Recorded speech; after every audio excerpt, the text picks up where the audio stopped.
Welcome back, Catholic Divas. We are so excited for today's episode. As I mentioned, we have been working through this series of interviewing young professional Catholics and young Catholics who just are deciding to listen to the Lord and follow his lead.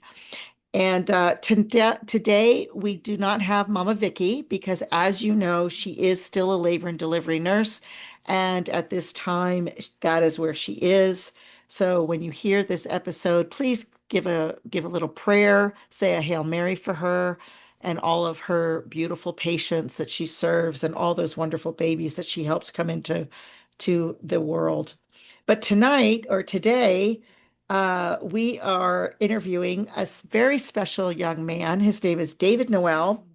He is a 30-year-old Catholic professional who works as a software developer by day, managing the company's CRM and developing code for the APIs used by the company's system. And then he pursues entrepreneurship at night by buying and renting real estate, developing duplexes, and owning another brick and mortar business called Pinatas in More El Paso, which we will have in the link in the show notes. David is building multiple streams of income while learning the value of hard work, perseverance, and taking risks. And so today, David joins us to share what he's learned about following his passions, overcoming his fear, taking the first right step, and building a future with purpose. His story really reminds us that God often reveals our path just one step at a time. So, welcome, David. We're so excited. I'm so excited. Thank you so much for inviting me. Yeah. So, just a little background here. David and I actually met on our parish's pilgrimage. I don't know if you remember that. We were walking and another parishioner introduced us, and it was only a 15-mile pilgrimage, so we had a while to Only, talk. I know, only. right? And yeah, we've just been buddies ever since, right? That's correct. No, that pilgrimage was probably the longest I had like consistently walked. And then on top of it, at the very end was kind of the hardest as we walked up to Mount Mount Cristo Rey, which was what, 3 miles, I think they say it is. Yeah, I, yeah, 2.5, three yeah. miles all the way up. hmm Yeah. Yeah, hmm I didn't get to fit. I stopped at station 7 and had to mm, get the Jeep, but that's okay because Father always reminds me, like, you did it. You did it. Like, you walked down too. So that was the other part, right? Any exactly. Anyway, let's get to it. So, many people, I mean, many people, no matter what their age is, they have dreams of starting a business or investing in real estate or, creating extra income. Um, but actually, very few people take action. So, do you remember, David, what was the moment when you decided to stop thinking about it and actually take your first step? I think more so, I would say it's definitely a gradual process, and more so, I think it stemmed from necessity. I remember my mom has always been, you know, mm, entrepreneurial in her own right. Mhm. So I probably get a lot from her. She left her family in Torreon, Mexico, and she came over to Juarez, and then after that, over to El Paso and worked as a cleaning lady, and would always save her money to maintain her family. And then she bought one house in Juarez. It was a small room, the smallest room you can imagine. No bedrooms, but she was able to bring her closest, well, her brothers, her siblings, and most of every one of her family, except for one sister, stayed over there in Torreon for the rest of their life. And I have some cousins scattered around. But from that, I guess it also with me, it was also some sort of necessity in the sense that I got a job in a different city. So we live in Santa Teresa, New Mexico, and I got my first job out of college after graduating with my computer science degree. I got a job in Las Cruces, where the where NMSU is. And so I literally graduated on a Saturday, and then I started work that Monday after. And yeah, it was about 4 5 months that I drove every single day from Santa Teresa to Las Cruces. And it's just prayer and yeah, and asking God for um a house, but also knowing that you have to have some humility. Um and it was again a gradual process, because the first property that I bought wasn't for me as like an investment so that I can rent it out. It was more so I didn't have to commute every single day for the foreseeable future, or a year or two. Uh, thank God. I mean, I've had that stable job. It's going to be 9 years this December. But talking about having some humility, the first what I ended up buying was a $12,000 um, single wide mobile home that was not in the best neighborhood. It did not have central AC. It had and it I mean it needed some work. And I remember even one of the people that had an internship at the company that I work, they she I guess the semester had ended, and then she was from El Paso, and she was like, well, I need a place to stay. I was like, well, I have an extra bedroom. But it was so funny because the house was so bad. The reason why I say that is the house was so not the prettiest, that one time I told her, if you want to invite your friends to like dinner, or, if you want to, um, just have some people to play cards or whatever, she, she told me, um, yeah, my friends wouldn't come to this neighborhood. And uh, yeah, so I don't want to even invite them. I was like, okay. But here I am, um, you know, knowing the power of God and the protection of God. And I know that it doesn't matter where I live, I'm under God's protection. So it was, and you know what? One time I even invited some friends of mine, and they told me, "And you're not scared of living in this neighborhood?" I'm like, "No, why?" um, but so it started like that, and then when I had first got that job that I'm still currently at, um, they wouldn't. I guess it was more of a startup, and so the salary that I got was not really a computer science software developer salary that you should get. Going out of college, you should at least start somewhere to maybe the lowest should be around 55 to 60,000 a year. And I was getting paid like 35. So when I got that house, that mobile home, I was like, what can I supplement my income with? So again, back again to the okay, if I already got the job and I need some experience, then what else can I do to figure it out? So then it started into me renting out the rooms. Mhm. And then slowly, gradually, that's where I learned, okay, from now on, now I need to do an application, make sure they make two-thirds the monthly rent, um, at least. And slowly, gradually, and then I knew I didn't want to live in that mobile home for the rest of my life. So I was like, and I can't afford a house on this salary. And so then I was like, you know what? Maybe I can buy a piece of land and see how that goes. Well, luckily, thank God, in prayer and my mom also helping me look for a piece of land, we were able to buy a small piece. Well, you know what? I mean, I would say it's small. It was like 0.11 of an acre, 6,000 square feet. Mhm. And the idea was to build either a duplex or even a quadruplex so that I can live in one side and then rent out the other and still work at my job. Then COVID happened and all these other things, but slowly, just that mindset, right? That mindset of gradually uh,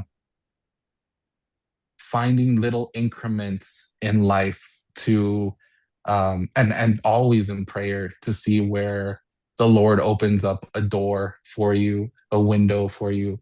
And those doors ended up being when I was renting out the rooms in my mobile home, that allowed me to not um I didn't have the expense of rent because it was a land rent. And I ended up paying off that house within the same year. I gave a $6,000 deposit, and then $1,000 a month. And this is me making $2,000 a month. So I was giving half my monthly salary to make sure I paid that off. Wow. Um, and so also the importance of saving, not being, because a lot of people, they graduate college, maybe they get the job, the one that pays them a lot, and they start spending frivolously Mhm. and not thinking, okay, I need stability. I need, um, to be Foundation. frugal, just Yeah. foundation to be frugal. Yeah. The And so that, foundation. yeah, and I would think um, that's what kind of allowed me to be like, you know what, I can't really think about my fears. These are my necessities and God is providing. But not only that, not mm, biting more than you can chew, basically. Mhm. Like uh I wasn't gonna I knew with my salary, with my income, my expenses, I wasn't I probably could have with my credit score. I probably could have bought a house, but then it wouldn't be frugal of me, and I didn't need a new house at the Mhm. time. It wasn't a necessity. It wasn't um it'd be a luxury. And then it could be to where you could foreclose. So gradual Yeah. steps. That's what Yes. kind of allowed me to not have that much fear, because you're gradually increasing your life. Yeah, so what were there any fears you said something earlier like I just didn't even look at the fear. I just kept going.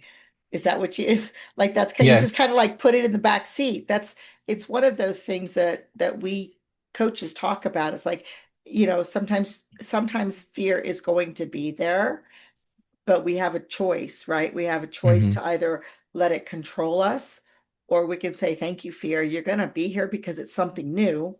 Hmm. And we can put it in the back seat. Like you're going to sit in the back seat and we're going to keep driving.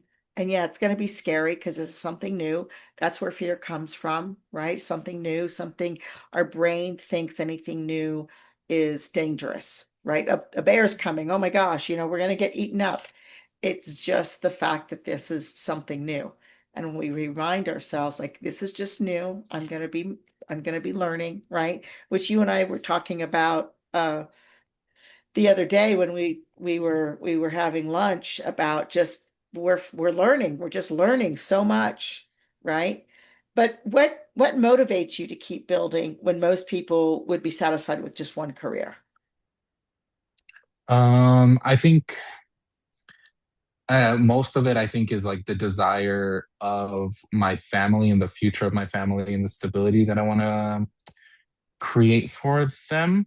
Mm-hmm. I know in that God sustains us regardless, and I know there's going to be struggle. But if with the time that God gives me here uh, during my youth, I can try and build something stable, whether it be mostly finances, and then a home, then why not do it instead of wasting my time frivolously? And don't get me wrong, like vacations and going traveling with friends and traveling different countries. Thank God he's allowed me to do so.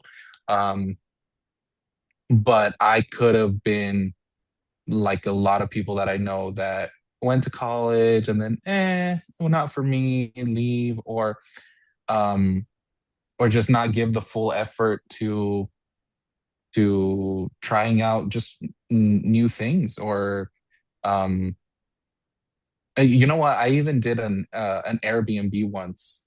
I even tried doing Airbnb just to try it, and see if it could lead to more income.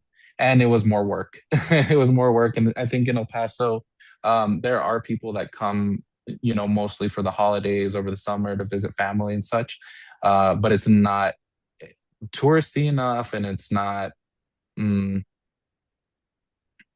I guess, profitable enough to, and more so, it's more work than to do just what is it, long-term rental. Yeah. Um, But it's not a great experience. You just basically yes. were willing to collect data.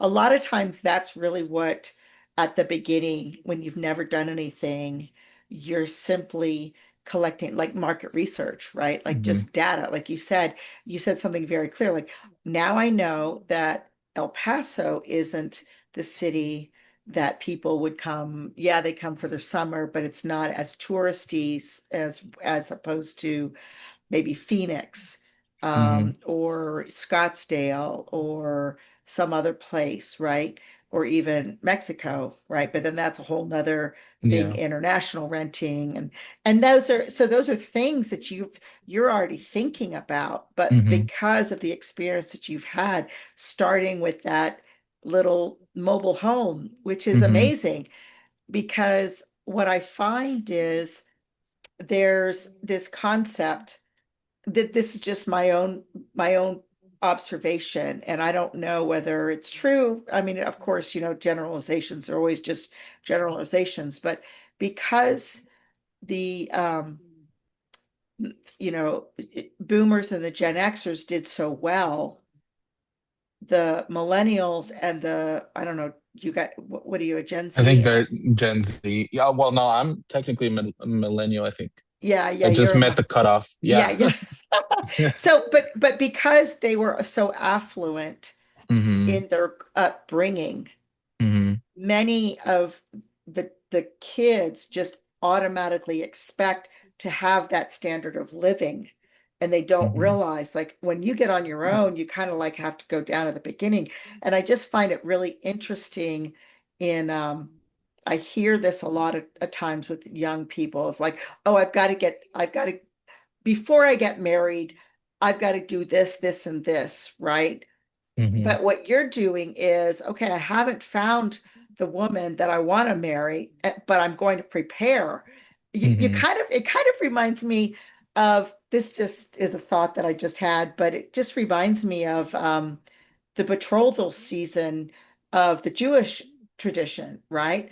Like with Joseph and Mary, right? Like the tradition is they would they would get married, but then it would be like this betrothal until he built the house, and Hmm. then the bridegroom would go and get the bride, which there's all kinds of parables and things about that, the 10 virgins waiting for the bridegroom to come, and Hmm. all that stuff. But that's really kind of what you're doing. You're Right. building this. And now that I think of it, that even that little experience, it was like a 6 month experience of the running that Airbnb. And don't get me wrong, I did well in the sense of everything that I do, I give my 110%. So by month 5 or 6, I was a super host. Okay. Wow. Wow. So I learned online that you have to have recommendations of where to go to eat for you have to have instructions for all of your devices, the TV, the remote, the Wi-Fi password, all of these things. You prepare, and you don't do things willy-nilly. But going back, I think, that was also um out of necessity, because actually I had that house rented out. Um, and the tenant, he made some life choices, and he ended up breaking the lease, and he left about eight, no, like almost a year, or at least 8 months to a year before the lease was up, because we had done a 2 year lease, because I had just upgraded um to refrigerated air, because that was a swamp cooler. And so he ended up leaving, and again, that's a fear because this is the first time that I had a mortgage that was not covered by the rent. Mm-hmm. And I was like, I don't have time to think about the fear. Either I need to find a tenant quick, which it takes time if you want to find a good tenant. It takes the application process, it takes the background check, the credit check, um, checking with their past landlords, why, a whole background. Um, and then on top of that, they actually have to commit to give you the security deposit and then sign the contract so then they get into the house. So I was like, okay, well, my next month's mortgage is not covered. So out of necessity, and I was like, well, I can't give in to fear. And I asked my parents, you know what? Do you have some extra furniture that I can um, borrow for, I don't know, the foreseeable future. And they were like, yep. And, they helped me move. And you know what? My friend Carlos, he also helped me. We had just met, actually. I think I had known him for a couple months. And I was like, hey, you have a truck. Do you mind? Can I borrow it or can you help me move some furniture? And then I just started buying little things off of Facebook Marketplace too. So like some side tables and my brothers no longer live at my parents' house. So I asked them, "Hey, can I borrow your beds for the foreseeable future?" And they're like, "I mean, I guess. I mean, you need to keep up this this house. Like, you're not gonna lose the house." Um, and I think looking back, I definitely. Mm, if need be, I probably could have used some of my salary because my salary did go up at the time by the time I had that Airbnb. But thankfully, I was like, you know what? Let's try it. I need money quick. I need some cash flow. I've been wanting to try it because you see all these gurus online. And now I can truly say that I've tried it and I have some experience in it, and it's not for me. But again, out of necessity and with the Lord's blessings. Yeah, that's awesome. So tell me, David, what do you love about this, about entrepreneurship, real estate investing, creating something on your own? Like, what is it that motivates you to keep going? I think it's the fact that you can see the effort that you put in. Mm, Um, you know, there was a while, at your day job and in the corporate world where you're very gung ho, you put in all this effort, but sometimes you can't really see the effects of your effort. But with real estate, with running your own business, the more effort you put into it, the more um, time and then just focus you can see right. Maybe not instantly, but it is quicker. It's more tangible. For example, um, the real estate, right? So you buy a property and then you're able to find a tenant, and then this tenant enjoys the house that you have purchased hmm or that you just remodeled. And you're like, hmm oh, okay, to me, it brings me joy to find people that need a house, that it's in the right location, that they have children, that they go to school there, and they've been living in an apartment for a while. And the worst, or I mean, the best thing is that, you know, apartments, it's the same amount of rent as a house right now. And hmm it's like maybe a three-bedroom, but some I've seen that are a two-bedroom. And now that they get to live in a house, they're like, oh, we have a backyard, we have a garage, and it's pretty much comparable to the same price as apartments. Yeah. Yeah, you said something really important, and that's what I actually was going to ask next, and I'm going to is you said it gives you great joy. It gives you great joy to help another family and to Hmm. see them coming into the home that you've purchased that they might not have been able to purchase, but now that they could at least rent it, right? Hmm. What else gives you fulfillment in this whole journey of entrepreneurship? I mean, because it's very easy that you could say, you know what? Forget it. I've got my day job. I've got a guaranteed paycheck. But you're choosing to do both. And what makes you like, because now you're working nights, you're working Saturdays, you've got to schedule everything else. Like you said, when we met, you're like, this is 2 hours that I would normally be doing other things. And Yeah, this is so, true. what makes you like get up and do this? Like what gives you that fulfillment? Um, I think you know what. Also, I think it is my desire. So I desire personally to have a family with as many children as God gives me. I don't Mm, know when that will happen. I'm trusting in God's timing. And I personally, if I can do something about it right now, I would. I just don't want to be in that position where, let's say, I have a family, and then I know a bunch of families that they have to give some of their paycheck to their parents, or they're going into their aging, and then now they're tight on money or something to that effect. I want to be able to separate the and any expense that would come from taking care of my parents because of assets, and maybe my salary just be for my family. mhm, If any emergency comes, thank God he's allowed me this time to invest and to um, purchase assets that mhm. when the time comes, if there's ever a struggle, whatever, God has already provided that, that help.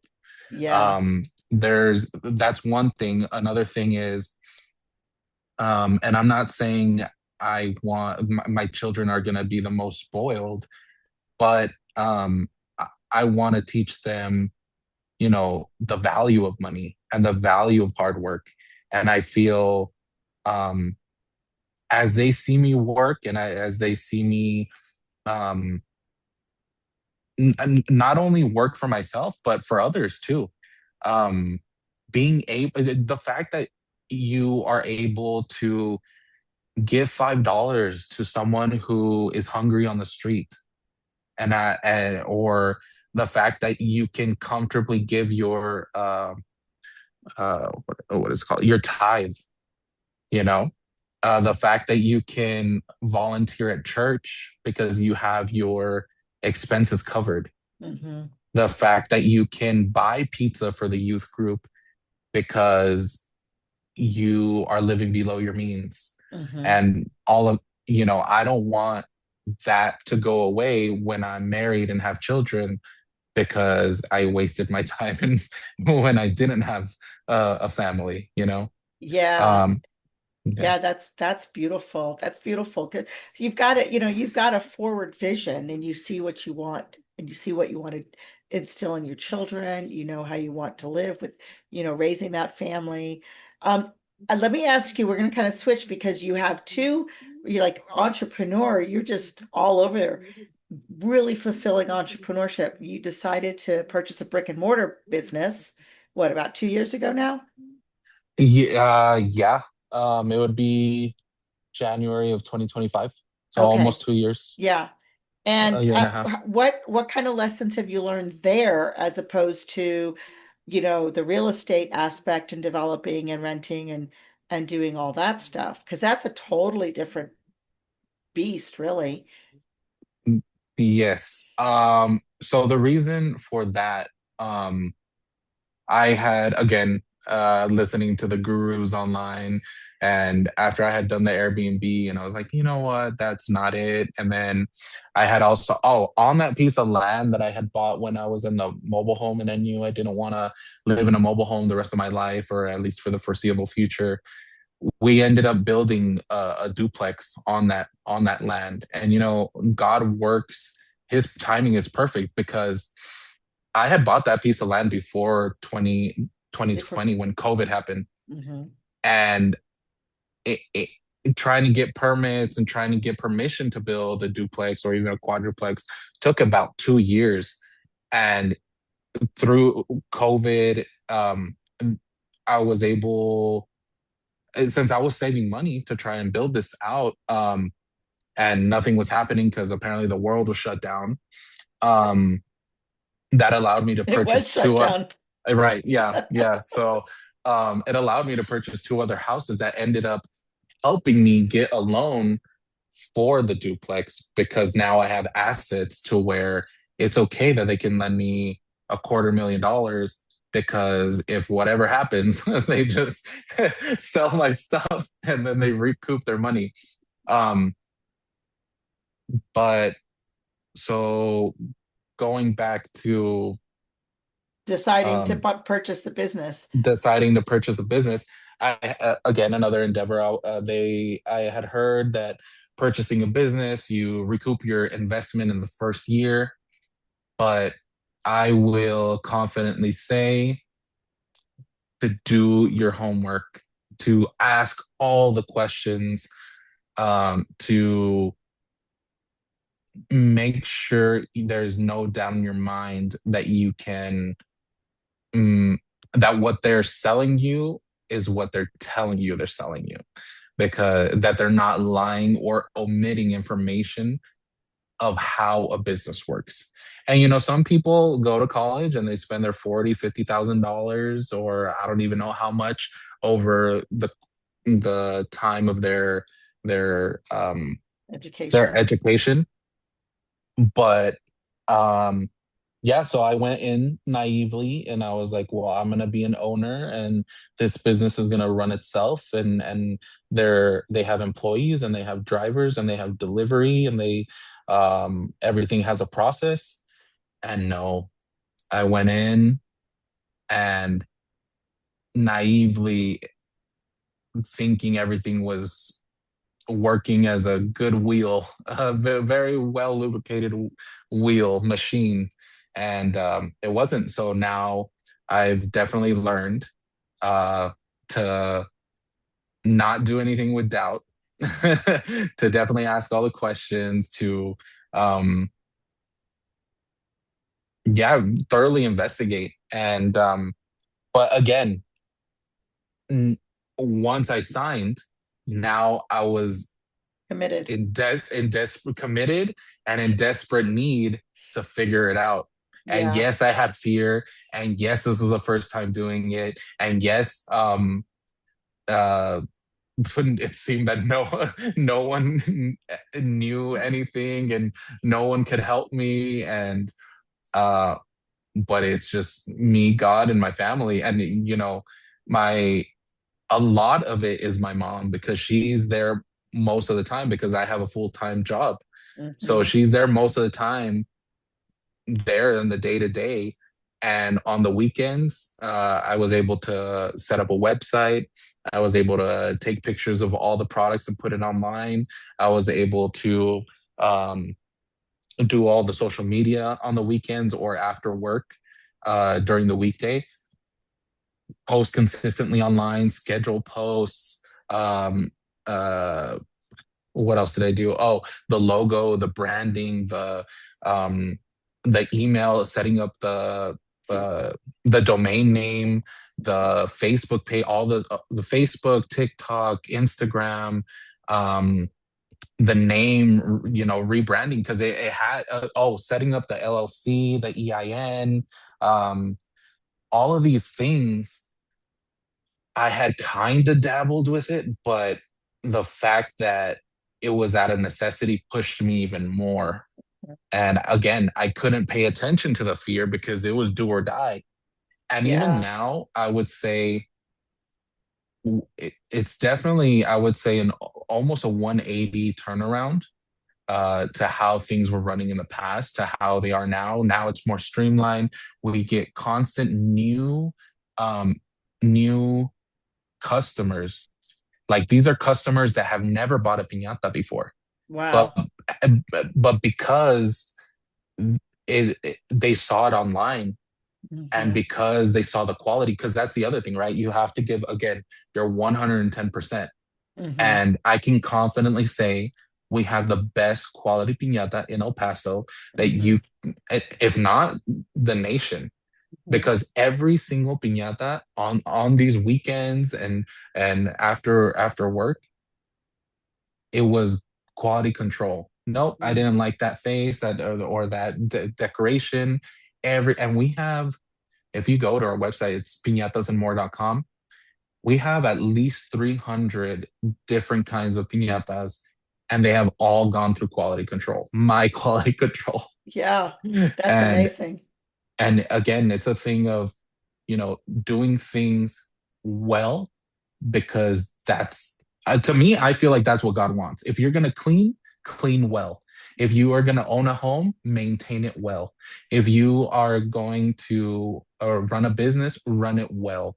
Do everything to the best of your ability, and God continues to bless you so you can improve constantly. And Yeah. it's never oh, I'm finished. Hmm. It's Yeah. all, it's Yeah. constant learning, it's constant improvement.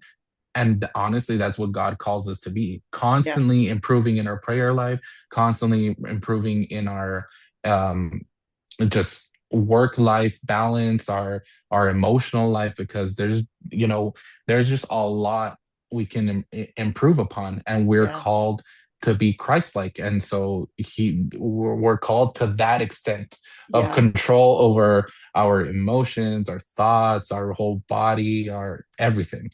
So Yeah. again, constant improvement, and just no time to pay attention to the fear. And it's not to say there's not hard times, man. And that there was hard times with the real estate, there was hard times with the business, there was hard times at my job where I was like, I don't even know what they're asking me to do. Hmm. But one foot in front of the other, and God will provide, and God uh will work for you when you can't work for yourself. So That's so beautiful. Let me ask you this closing question. Like, so we get a lot of clients that are just really kind of they're not sure where they're supposed to be going. They're not sure. Sometimes they go to school and then they get the job and they're like, whoa, wait a minute, this isn't what I thought it was going to be. Or their state in life has changed or something. They just feel kind of stuck between security and possibility. What kind of advice would you give someone that feels like the stirring of a dream in their heart, but's afraid to take the first step? that is a loaded question. Um, that's a big one. I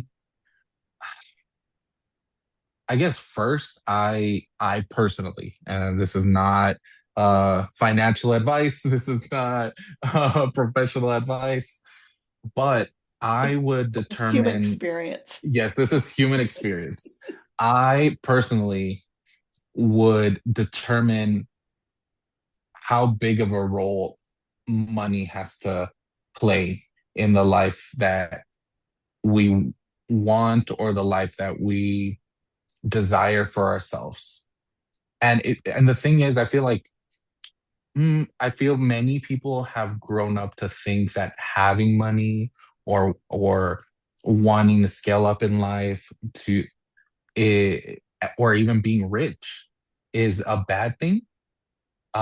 And it's not. But so let's say, because I did all the things, right? I did what they told me to do, which was make sure you get good grades, make sure and then you if you have the opportunity to go to college, get good grades, graduate, get the job, and work the rest of your life. And pretty much that's what I did.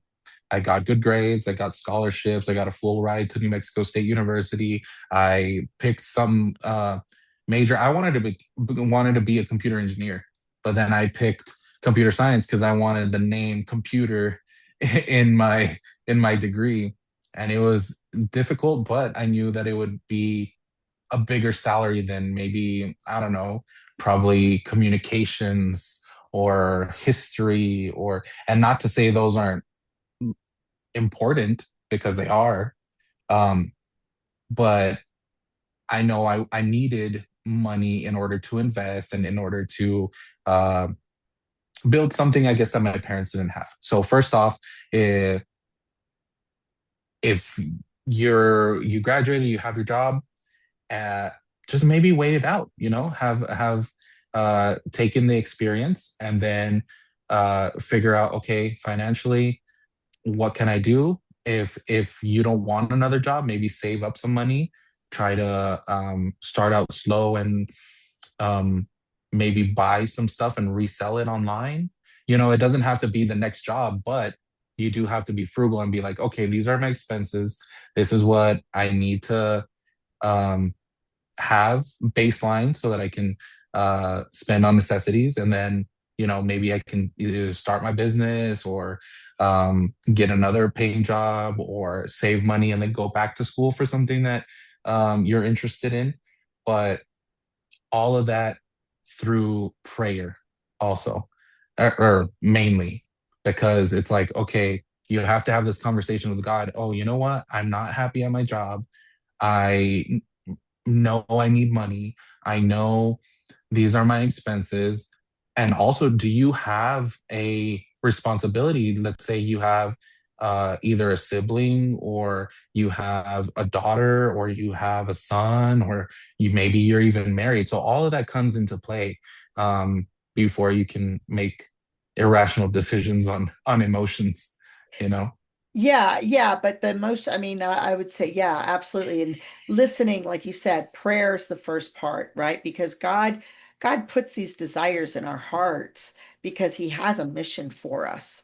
He has a mission for us to build His kingdom here on earth, right? I mean, I heard I don't remember, I think it was a priest that said, the only thing you can take to heaven is other people, which I thought that's like, yes, that's what, that gets me. That's what motivates me to coaching, is because I Hmm. know how I can help others through the mindset coaching, through my, Billings instruction, NFP, teaching women how to Hmm. be sure of their bodies, to trust their bodies, and then they're more confident, and then they can go out and do the things that they're supposed to do, and Hmm. really, and also helping these young people like discover their mission, their discover their talents, so that they're like, yeah, this is a talent, and maybe this is the path that God's calling me to, you know? Um, Yeah, and the so, only way I would say that they'll be able to discover their talents is trying new things, honestly.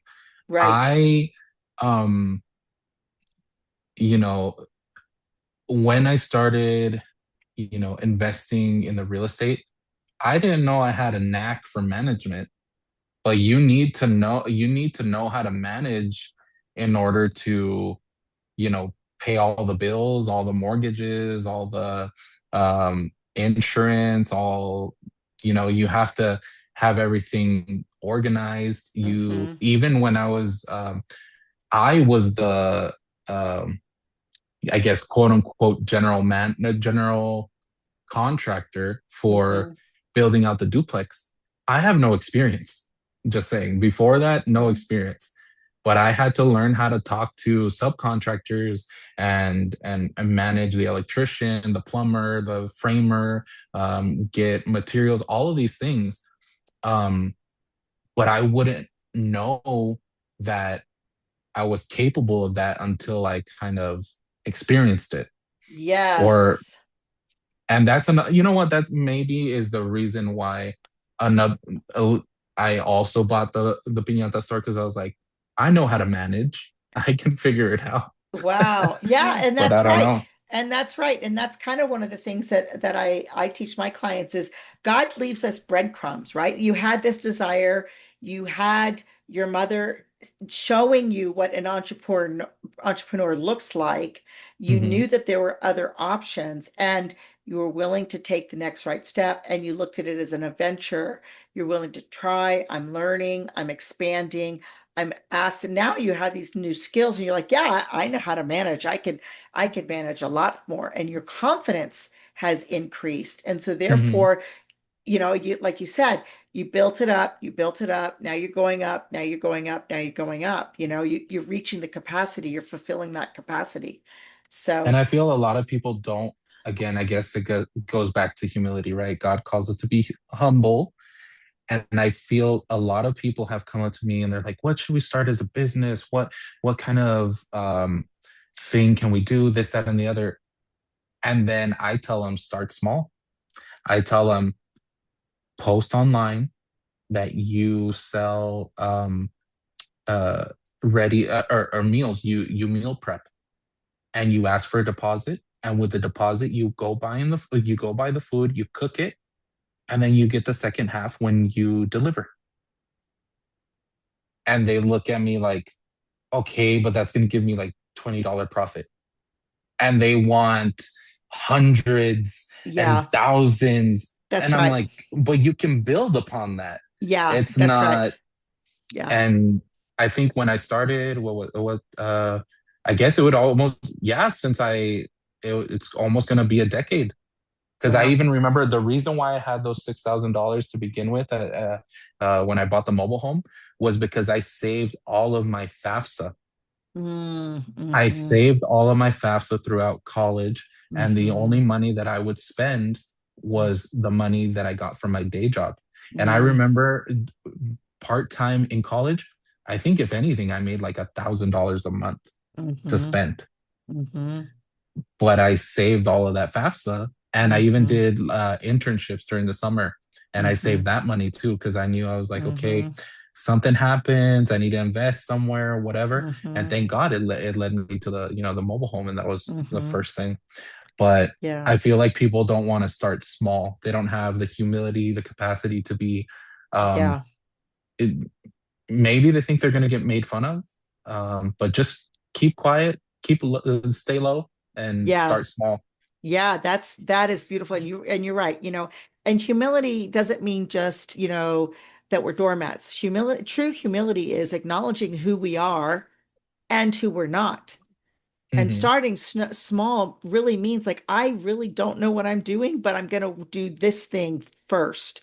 We did a interview a couple of weeks ago with Nancy Rhodes, who just wanted to start learning how to fly. And she's like, I haven't got my license yet, but every time I get up there, I'm learning. I'm making more mistakes, but I'm learning more and I'm doing more and I'm doing more. She's, I don't really know where this is going to go. I don't know if it's going to go into a profession. I don't really know.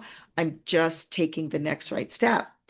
But that's part of it, right? Is like listening to God, hearing his desires, bringing your desires to him. One of the things that I teach with my clients is when you have a goal, visualize bringing that goal and placing it on the altar at Mass and saying, Lord, Hmm. this is the goal I have, but I want you to bless it. And either he's going to do two things, either he's going to burn it up or he's going to multiply it. And that's just a beautiful way of like co-authoring, right? That's what he wants, co-creation. He wants us to be partners. And of course, so the more you pray, the more you've got insight. And he's like, wait a minute, stop, go left, go right, go forward, Right. try this Yeah. thing. And honestly, I think that's the most important thing, because the if God is not the constant, the one that you go to for your struggles, for your joys, um, for wisdom, then if there's nothing that can sustain you, basically. Yeah. Because Because again, then, mass has never been an option to skip for me. It didn't mm-hmm, matter if I was in Cancun. It didn't matter if I was in Japan. It didn't matter what country I was in. Mass is obligatory. Like mm-hmm, that, I need to go to mass. Um, and then also any chance that you get, well, I mean, right now I volunteer. I was uh, volunteering to be a co-director for the youth group, and then I'm in the choir, and then I do RCIA as well.